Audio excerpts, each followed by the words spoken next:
Hello everyone friends, I am Tanmay Tripathi और आज मैंने आप लोगों के लिए बहुत अच्छा सा टॉपिक लिया है इंडियन कॉन्ट्रैक्ट एक्ट में, दैट इज़ बेलमेंट।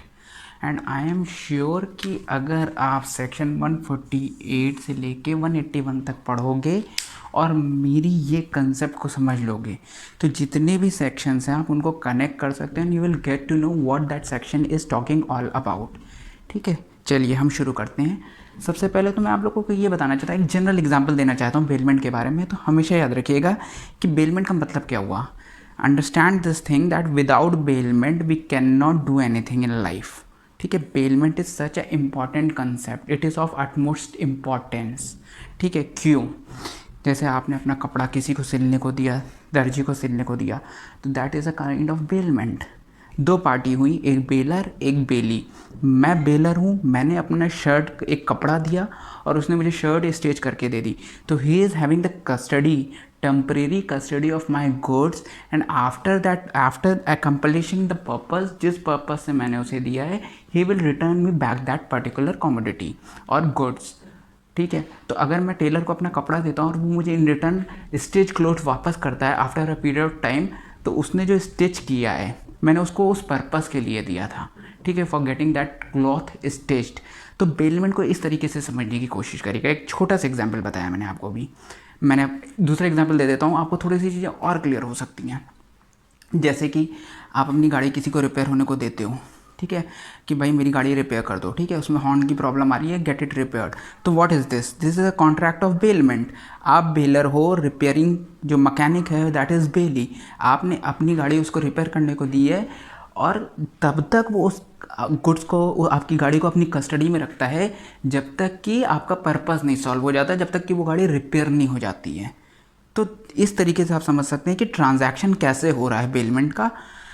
मैंने बोला कि it is a contract of bailment, तो मेरे शब्दों पे ध्यान दीजिएगा। कॉन्ट्रैक्ट ऑफ बेलमेंट मतलब क्या होगा कि bailment is always on contract. इसका एक एक्सेप्शन है, अपवाद है, वो भी मैं आपको बताऊंगा।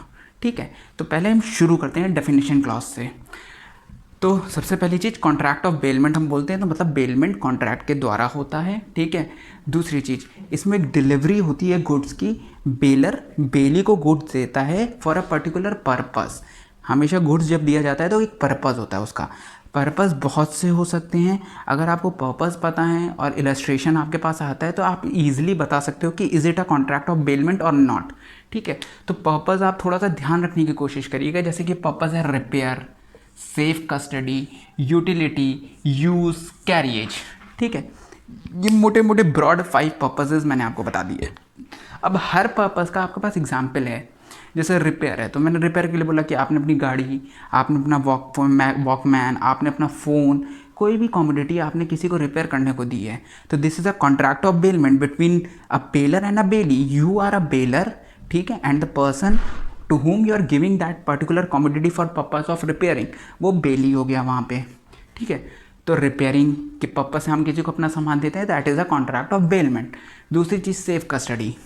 ठीक है, मान लीजिए मैं कहीं जा रहा हूँ, अब मैंने अपनी गाड़ी की चाबी अपने दोस्त को दे दी कि भाई मैं आउट ऑफ स्टेशन जा रहा हूँ for few days and when I will come back you will give me my key back. ठीक है, और मैंने उसको अपनी गाड़ी की चाबी दे दी, या ये कह लीजिए मैंने उसको अपनी गाड़ी दे दी, तो फॉर अ टाइम बीइंग मैंने उसको मान लीजिए 1 हफ्ते के लिए अपनी गाड़ी दे दी, तो that is a contract of bailment.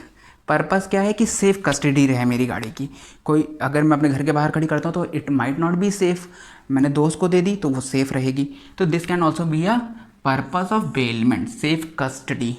तीसरी चीज़, यूटिलिटी। किसी चीज़ की यूटिलिटी के लिए भी आप बेलमेंट क्रिएट कर सकते हो। ठीक है, चौथी चीज़ है यूज़। किसी को आपने कोई चीज़ यूज़ करने के लिए दे दी, मान लीजिए एक मेरी बुक है, अब मैंने उस बुक को अपने दोस्त को दे दिया, ठीक है, कि भाई तुम पढ़ लो और मुझे वापस कर देना, तो that is also a contract of bailment.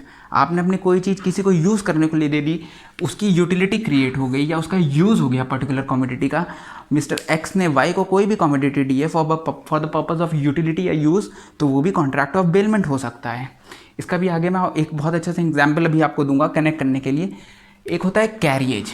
Carriage ये थोड़ा सा इंपॉर्टेंट है, इसको आप ध्यान रखिएगा। इसके लिए मैंने एक केस भी चूज़ किया है आपको समझाने के लिए, कि जैसे हम कोरियर वाले को अपना कोई पर्टिकुलर कोरियर देते हैं कि भाई इसको जो है आप पहुंचा दीजिएगा, है ना, पोस्ट ऑफिस के थ्रू देते हैं, हम स्पीड पोस्ट के थ्रू देते हैं, या हम किसी पर्टिकुलर प्राइवेट एजेंसी को देते हैं कि पर्टिकुलर कमोडिटी आपको मुझे वहाँ पहुँचानी है, ठीक है, इस कमोडिटी को आप वहाँ पे पहुँचा दीजिए। मान लीजिए दिल्ली को, आपको दिल्ली पहुँचाना है, आपको कुरियर करना है दिल्ली, तो द पर्सन जिसको आप वो पर्टिकुलर प्रॉपर्टी एंट्रस्ट कर रहे हो वो बंदा बेली होगा, ठीक है, फॉर अ टाइम बिंग। तो यहाँ पे बेलमेंट का पर्पस क्या हुआ? कैरियज, ट्रांसपोर्टेशन पर्पस हुआ बेलमेंट का। अब इसका एक केस बहुत इंपॉर्टेंट है, इसको आप याद रखिएगा हमेशा, Shivnath versus union of India, ये सुप्रीम कोर्ट की रूलिंग थी, ठीक है। इसमें क्या हुआ था? इसमें इन्होंने ये बोला था कि अगर कोई ट्रांसपोर्टेशन कंपनी किसी गुड्स को ट्रांसपोर्ट करने के लिए एक्सेप्ट करती है, तो जब वो एक्सेप्ट कर रही है उस गुड को, तो that company comes into a picture as a bailee, उस कंपनी को हम बेली मानेंगे, ठीक है। तो यहाँ पे आपको ये समझ में आ जाएगा कि जो कैरियज कंपनी है या ट्रांसपोर्टेशन कंपनी है दैट इज़ बेली, ठीक है। चौथी चीज़, डेफिनेशन बेलमेंट की 148 में है, उसके इंग्रेडिएंट्स और एसेंशियल्स हैं। मेरी पूरी कोशिश है कि मैं आपको एसेंशियल्स बता दूं जिससे कि आप किसी भी सिचुएशन में ये बता सकते हैं कि ये कॉन्ट्रैक्ट ऑफ बेलमेंट है कि नहीं है, ठीक है। सबसे पहली चीज़ कि मूवेबल प्रॉपर्टी से डील किया जाता है। बेलर अपनी किसी मूवेबल प्रॉपर्टी को बेली को डिलीवर कर रहा है, और वो जो डिलीवरी करेगा, हमेशा याद रखिएगा, मूवेबल प्रॉपर्टी को डिलीवर किया जा रहा है। These are the essentials of contract of bailment. एक डिलीवरी हो रही है, मतलब पोजेशन जो है वो बेलर से बेली के पास ट्रांसफ़र हो रही है, and that too movable property. And the third important thing is temporary है वो। जब काम हो जाएगा, जब पर्पस सॉल्व हो जाएगा, रिपेयर करने के लिए, सेफ कस्टडी के लिए, यूटिलिटी, यूज़, कैरियज, ये जब पर्पस सॉल्व हो जाएगा तो प्रॉपर्टी को रिटर्न करना पड़ेगा। तो मतलब बेलमेंट क्या है? It is for a temporary purpose. तो contract of bailment is for temporary, it is for movable property, ठीक है। तीसरी चीज़, एक चीज़ हाँ ये याद रखिएगा कि डिलीवरी है तो मतलब पोजीशन चेंज हो रही है, from one person to another the particular commodity और गुड इज़ बीइंग ट्रांसफर्ड, ठीक है। तो एक हाथ से दूसरे हाथ में कमोडिटी जा रही है, तो एक्सचेंज ऑफ पोजेशन हो रहा है यहाँ पे, एक्सचेंज ऑफ पोजेशन, ठीक है। चौथी चीज़, डिफरेंट फ्रॉम सेल। सेल और बेलमेंट में डिफरेंस होता है, आप खुद समझ गए होंगे इस चीज़ को, लेकिन एक बार मैं फिर भी बता देता हूँ। सबसे अच्छा डिफरेंस क्या होता है कि जब हम किसी पर्टिकुलर प्रॉपर्टी को बेलमेंट में देते हैं तो हम पर्टिकुलर पर्पस सॉल्व होने के बाद उसको ले लेते हैं, तो यहाँ पे क्या है? रिटर्न का कॉन्सेप्ट है। Whereas in case of sale, आप उसको जब देते हो प्रॉपर्टी तो वो हमेशा उसकी हो जाती है, मतलब he gets the absolute ownership of that property. Whereas bailment में टेम्परेरी शिफ्टिंग हो रही है प्रॉपर्टी की, तो यहाँ पे क्या है? लिमिटेड इंटरेस्ट क्रिएट हो रहा है, लिमिटेड टाइम के लिए, या लिमिटेड अथॉरिटी आप दे रहे हो अपनी उस प्रॉपर्टी पे बेली को, ठीक है। तो लिमिटेड अथॉरिटी की बात हुई है यहाँ पे, इसको आप ऐड ऑन कर सकते हो, ठीक है। तो लिमिटेड इंटरेस्ट ट्रांसफ़र हो रहा है, ठीक है। सेल से जब मैंने कंपेयर किया है तब ये चीज़ निकल के आ रही है, तो इससे आपको समझ में आसानी से आएगा। जो मैंने बोला कि कॉन्ट्रैक्ट होता है हमेशा बेलमेंट का, तो हमेशा आप जब बेलमेंट की डेफिनेशन पढ़ोगे 148 में, तो उसके जो एसेंशियल्स हैं आप वहाँ पे देखोगे contract of bailment word use हुआ है। तो हमेशा जो बेलमेंट होगा वो कॉन्ट्रैक्ट के थ्रू होगा, एक पार्टी बेलर होगी, दूसरी बेली होगी, ठीक है। अब इसका एक्सेप्शन अगर आपको देखना है तो आप section 71 of Indian contract act में चले जाइए, ठीक है। तो वहाँ पे एग्जाम्पल क्या है? वहाँ पे कॉन्ट्रैक्ट तो नहीं हुआ है, लेकिन एक स्टैट्यूटरी बेलमेंट का कंसेप्ट है। कॉन्ट्रैक्ट नहीं हुआ है, मतलब कहीं भी पार्टीज़ के बीच में कोई कॉन्ट्रैक्ट नहीं हुआ, लेकिन स्टैट्यूटरी बेलमेंट है। 71 जब आप पढ़ोगे तो उसमें क्या है, एक एग्जाम्पल के थ्रू मैं आपको समझा देता हूँ। मिस्टर एक्स हैं, वो मिस्टर वाई के घर गए और उन्होंने अपना कोई सामान वहाँ पे छोड़ दिया। तो अब हुआ क्या कि वो जो सामान जिसके पास रह गया है, अब वो उसकी रिस्पॉन्सिबिलिटी है कि वो उसे रिटर्न बैक करे मिस्टर एक्स को। Mr Y is responsible to give back the possession of that good to Mr X. तो यहाँ पे क्या हुआ है कि कोई बेलमेंट का कॉन्ट्रैक्ट नहीं हुआ था, लेकिन ये जो सेक्शन 71 है ये हमको ये बताता है कि यहाँ पे मिस्टर वाई की रिस्पॉन्सिबिलिटी है गुड्स को वापस करना। तो this is a kind of statutory bailment. तो जब भी आप बेलमेंट के बारे में लिख रहे हैं, किसी को बता रहे हैं, या आपको खुद कंसेप्ट क्लियरिटी रखनी है, तो आप ये भी लिख सकते हैं कि bailment is always on a contract but there is an exception to that, और उसमें आप section 71 of Indian contract act को कोट कर सकते हैं, ठीक है। चौथी चीज़ मैं इस केस को लाना चाहता था, this is very important case. Bailment पे ज़्यादा केसेस नहीं मिल रहे हैं अच्छे, लेकिन जो मुझे अच्छा लगा या मुझे लगा कि ये अच्छा है, इंपॉर्टेंट है, ये मैं आपसे डिस्कस करना चाहता था। वो ये केस है कि state of Gujarat versus Haji Memon Mohammad. ठीक है, हाजी मेमन मोहम्मद, ये सुप्रीम कोर्ट की रूलिंग थी। इस केस में क्या हुआ था कि जो कस्टम अथॉरिटी थी उसने गुड्स को सीज कर लिया। ठीक है, तो कस्टम अथॉरिटी ने मिस्टर हाजी मोहम्मद के गुड्स को सीज कर लिया। गुजरात की कस्टम अथॉरिटी रही होगी, उसने गुड्स को सीज कर लिया। अब हुआ क्या कि गुड्स सीज कर लिया, जीप थी, जीप सीज कर लिया और जीप के साथ साथ कुछ गुड्स थे वो भी सीज कर लिए। केस हुआ, हाजी मोहम्मद एक्विट हो गए। लेटर ऑन उन्होंने अपनी प्रॉपर्टी की पोजीशन को क्लेम करना चाहा तो पता चला कि प्रॉपर्टी खो गई है, प्रॉपर्टी इज लॉस्ट। तो यहाँ पे कहीं ना कहीं कस्टम अथॉरिटी को बोला गया कि वो गवर्नमेंट अथॉरिटी, और यहाँ पे कहीं ना कहीं गवर्नमेंट रिस्पॉन्सिबल है, क्योंकि यहाँ पे government is acting as a bailee. ठीक है, बेलर देना, जिसने प्रॉपर्टी अपनी दी, बेली जिसको दी है फॉर अ पर्पस। अब मान लीजिए कस्टम अथॉरिटी ने कोई गुड सीज कर लिए हैं, तो कहीं ना कहीं कस्टम अथॉरिटी की रिस्पॉन्सिबिलिटी कि वो उसकी केयर करेंगे और उसको रिटर्न बैक करेंगे। लेकिन यहाँ पे क्या हुआ कि वो रिटर्न बैक नहीं करते हैं क्योंकि गुड्स लॉस्ट हो गए। तो यहाँ पे गवर्नमेंट अथॉरिटी या कस्टम अथॉरिटी जो कि गवर्नमेंट के अंदर आती है, इसको इन्होंने बेली बना दिया, बेली, और इनको रिस्पॉन्सिबल किया कि they need to return it back. ठीक है, या फिर वो उसको कंपनसेट करें। तो इस सेंस में ये इंपॉर्टेंट केस है, state of Gujarat versus Haji Memon Mohammad, supreme court की रूलिंग है। एक छोटी सी, दो छोटी सी चीज़ें हैं जो मैं आपको बताना चाहता हूँ बेलमेंट में, कुछ और ऐड ऑन करना चाहता हूँ पॉइंट्स। पहली चीज़ कि बेलमेंट दो तरीके से हो सकता है, ज़रूरी नहीं है कि बेलमेंट हमेशा कंसिडरेशन के लिए हो। ठीक है, तो bailment can be gratuitous, gratuitous. ठीक है, I am not pronouncing it rightly, but I am trying to, ठीक है, अंडरस्टैंड दिस थिंग। ग्रेटिट्यूअस और नॉन ग्रेटिट्यूअस बेलमेंट हो सकता है।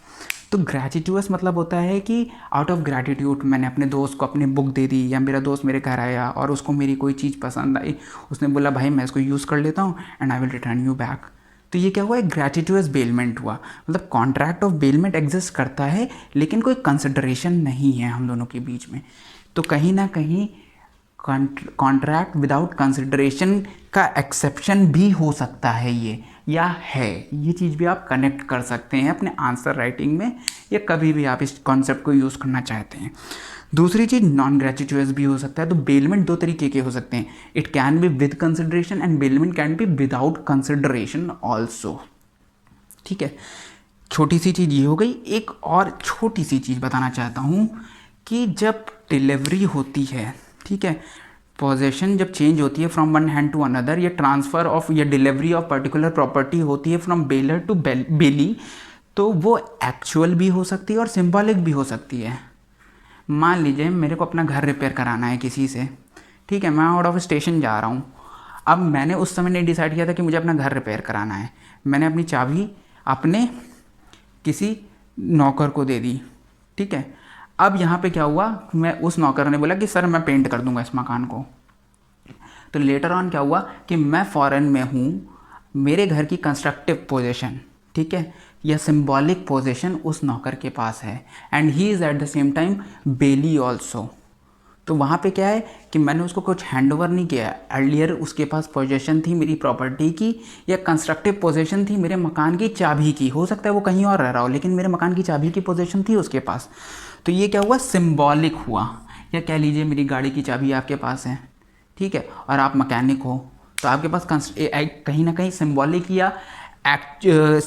या कंस्ट्रक्टिव पोजीशन है, एक्चुअल नहीं है। एक्चुअल में क्या होता है कि मैं आपको हैंड ओवर कर रहा हूँ, सिंबॉलिक में क्या हो सकता है कि वो पहले से आपके पास थी, या उस पर्टिकुलर कार की चाबी आपके पास है, तो कहीं ना कहीं कंस्ट्रक्टिव पोजीशन है आपके पास।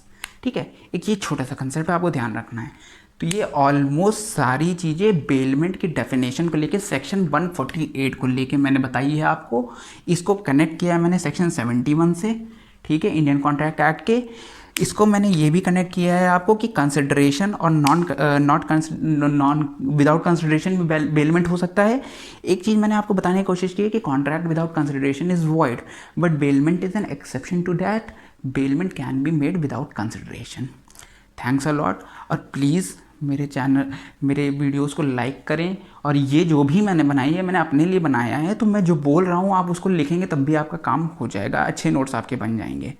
ठीक है, thanks a lot. Please do like and subscribe my channel and please share it as much as you can. Thanks a lot.